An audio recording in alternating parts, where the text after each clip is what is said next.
एक गरीब बच्चा जो बना कलेक्टर, एक बच्चा जो अपने माँ बाप का सपना पूरा किया, एक बच्चा जो लोगों को न्याय दिलवाया। कौन है ये और क्या है इसकी स्टोरी, यह जानने के लिए पूरी वीडियो देखें।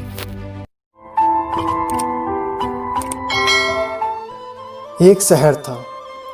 उस शहर में एक छोटी सी बस्ती थी, जिस बस्ती में गोपाल और उसका परिवार रहता था। गोपाल के परिवार में पापा, मम्मी और एक छोटी सी बहन रहती थी। गोपाल का परिवार एक छोटे से घर में रहता था। पैसे की कमी होने के कारण गोपाल दुकानों में काम किया करता था और उसके पिता मजदूरी का काम करते थे। सब ठीक चल रहा था कि अचानक एक दिन बस्ती के पास एक एक्सीडेंट होता है। उस एक्सीडेंट में 2 लोगों की मौत हो जाती है। पुलिस आती है, पूरी जांच पड़ताल होती है और आखिर में फैसला होता है कि गलती बस्ती वालों की है। गोपाल अपने पिता से पूछता है कि पापा, ये पुलिस वाले झूठ क्यों बोल रहे हैं।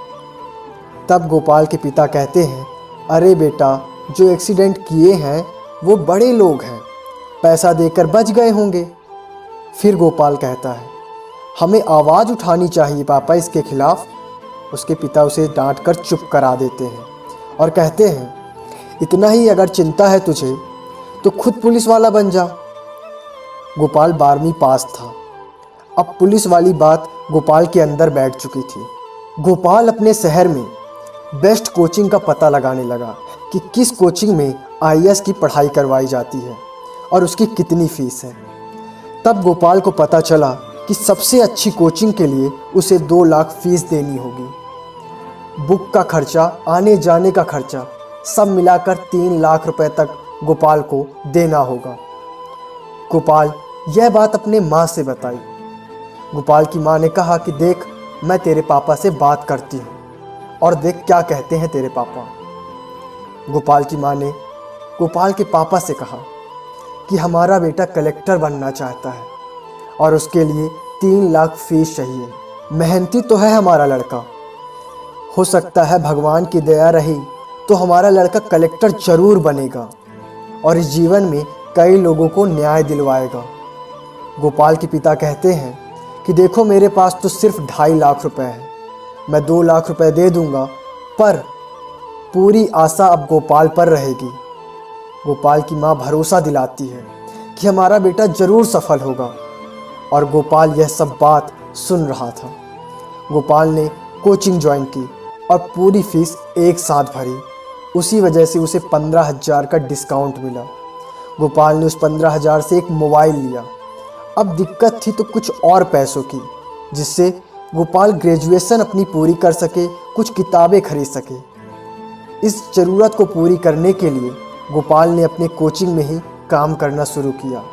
साफ़ सफाई का उसने काम करना शुरू किया और उन्हीं पैसों से अपने बाकी ज़रूरतों को पूरा करता था। गोपाल जब पहले दिन कोचिंग गया तो वहाँ के बच्चे उसकी बेइज्जती करने लगे। उसके कपड़े और उसके रहन सहन के कारण वह बहुत परेशान हो गया था। वह जब साफ़ सफाई का काम करता तब भी उसकी सब बेइज्जती करते थे। यह बात वह अपनी माँ से बताकर रोने लगा। तब उसकी माँ ने हंसते हुए कहा, पागल, यह तो तेरा पहला पड़ाव है, इसी को तो तेरे को पार करना है। तुझे उनको जवाब देना ही होगा, पर लड़कर नहीं, पेपर में अच्छे नंबर लाकर। गोपाल पहले से पढ़ने में उतना होशियार नहीं था, पर अब वह मेहनत करना चालू कर दिया था। गोपाल सुबह 6 से 8 साफ़ सफाई करता, फिर 8 से 12 पढ़ाई करता, 2 से 4 फिर काम करता, उसके बाद घर आकर 5 से 11 पढ़ाई करता था। उसे पता था कि जो मैंने पहले पढ़ाई नहीं की, समय अपना गंवाया, उसे अब पूरा करने के लिए मुझे ज़्यादा से ज़्यादा पढ़ना होगा, ज़्यादा से ज़्यादा मेहनत करना होगा। गोपाल को बहुत मुश्किल आ रही थी शुरुआती दिनों में, फिर उसकी धीरे धीरे आदत बनती गई और वह मन लगाकर पढ़ाई कर रहा था। बस्ती के दोस्त उसकी छोटी मोटी मदद कर देते थे। गोपाल के नंबर भी अब टेस्ट में अच्छे आने लगे थे। सब बढ़िया चल रहा था। कुछ साल बाद वह दिन भी आ गया जब गोपाल को अपने एग्ज़ाम का पेपर देना था। एग्ज़ाम के एक दिन पहले अचानक से गोपाल की छोटी बहन की तबीयत खराब हो जाती है। गोपाल उसे तुरंत अस्पताल में भर्ती कराता है। उसकी दवाई होती है, पर आखिरी में गोपाल की बहन की मौत हो जाती है। गोपाल के कुछ समझ में नहीं आता कि अब वह क्या करे, पर उसके मम्मी पापा कहते हैं कि बेटा तू एग्ज़ाम देने जा, हम यहाँ संभाल लेंगे। और पेपर देने के लिए बाइक में गोपाल जाता है। उसे रास्ते में सिर्फ अपनी बहन का चेहरा दिखाई दे रहा था। उसी बीच गोपाल का बस के साथ एक्सीडेंट हो जाता है। गोपाल वहीं बेहोश हो जाता है और जब गोपाल की आंखें खुलती हैं तो वह अस्पताल में रहता है। उसका एक हाथ टूट गया रहता है। गोपाल अस्पताल में ही चिल्लाता है, रोता है, पर अब क्या करे, जो किस्मत में लिखा था उसके साथ वही हुआ। गोपाल घर आ गया। गोपाल को एक सदमा सा लग चुका था। घर के सब पैसे खत्म होने के कारण गोपाल के माँ बाप दोनों काम करते थे। गोपाल के लिए पूरी दुनिया खत्म हो गई थी। वह चुपचाप सिर्फ एक कमरे में बैठा रहता था। न किसी से मिलता था, न किसी से बातें करता था, न उसे यह पता रहता था कि उसके आसपास क्या हो रहा है। गोपाल ने एक दिन देखा कि उसकी माँ को खाना बनाने में दिक्कत आ रही है। गोपाल ने अपनी माँ के हाथ को देखा तो पूरा हाथ कटा हुआ था। यह देखकर गोपाल रो पड़ा। गोपाल का पूरा दिल कांप जाता है। गोपाल अपनी माँ से कहता है कि यह सब मेरे कारण हुआ है। तब उसकी माँ उसे गले लगा लेती है और कहती है, बेटा तेरी वजह से कुछ भी नहीं हुआ है, पर हाँ तेरी वजह से हमारी किस्मत बदल सकती है, हमारी ज़िंदगी बदल सकती है, तेरी बहन का सपना पूरा हो सकता है। तू इतनी मेहनत किया है, उसे बर्बाद मत कर। बहुत से लोगों को तेरे को न्याय दिलाना है। अगले दिन गोपाल के माँ बाप ने देखा कि गोपाल वापस पढ़ने लगा और गोपाल अगले साल पेपर दिया। उसमें फर्स्ट रैंक प्राप्त किया और घर आकर पहला सैल्यूट अपने बहन को किया, अपने माँ बाप का आशीर्वाद लिया।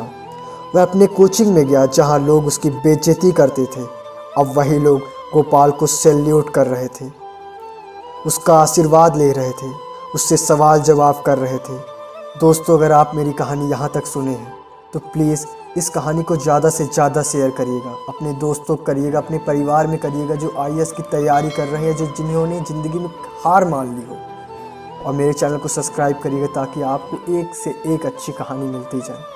तो चलिए आगे देखते हैं कि गोपाल ने क्या बातें कही। गोपाल ने कहा कि मुझसे यह सवाल पूछा गया था कि मैं पहला एग्ज़ाम नहीं दे पाया तो क्या इस बात से मैं दुखी हूँ। मैंने उस सवाल का जवाब दिया कि हाँ, मैं पहला एग्ज़ाम नहीं दे पाया, इस बात से दुखी हूँ, पर मेरी बहन अब धरती पर नहीं है। उस वक्त यह सोचकर मैं टूट गया था, पर मेरी माँ ने मेरी सोच बदल कर रख दी, मेरी पूरी ज़िंदगी बदल कर रख दी।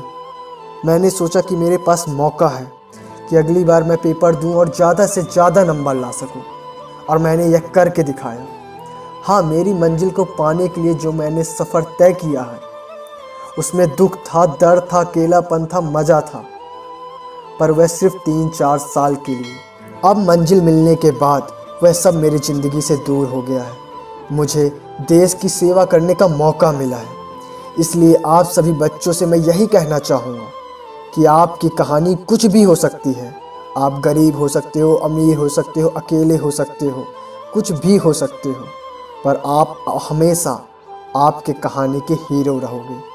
और सिर्फ आप ही हो जो अपने कहानी को बदल सकते हो, किसी भी तरफ अपनी कहानी को ले जा सकते हो।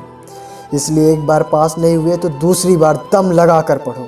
इसे अवसर के रूप में देखो कि इस बार और ज़्यादा नंबर ला सकते हो। यह बात बस पढ़ाई के लिए नहीं है, ज़िंदगी में याद रखना कि एक बार सफल नहीं हुए तो क्या हुआ, हो सकता है दूसरी बार इतिहास ही रच दो।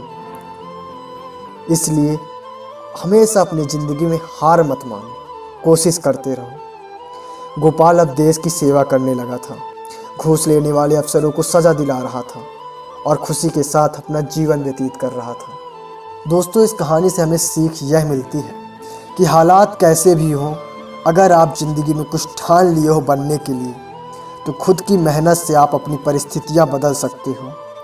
उस सपने को पाने के लिए तब तक मेहनत करो जब तक वह सपना आपको मिल नहीं जाता। एक बार में ना मिले तो दोबारा, दोबारा ना मिले तो तिबारा। अब मुझे भरोसा है कि आप अपने सपनों को पालोगे। मेरी कहानियाँ लंबी हो सकती हैं, हो सकता है कि आप बोर भी हो जाते हो कहीं पास, लेकिन मेरी कहानियों से आपको ज़रूर कुछ ना कुछ सीखने को मिलेगा। अगर ये कहानी आपको पसंद आई हो तो इसे आप ज़्यादा से ज़्यादा शेयर करें, सब्सक्राइब करें, ताकि आप मेरी हर दूसरे दिन नई कहानियाँ सुन पाएँ। मेरे पास लैपटॉप या ऐसी कोई भी इक्विपमेंट नहीं है कि मैं आपको कार्टून के ज़रिए पूरा स्टोरी दिखाऊं, इसलिए मुझे कुछ वीडियो और इमेजेस लगाने पड़ते हैं। उम्मीद है कि आपको पसंद आई होगी। जय हिंद, जय भारत।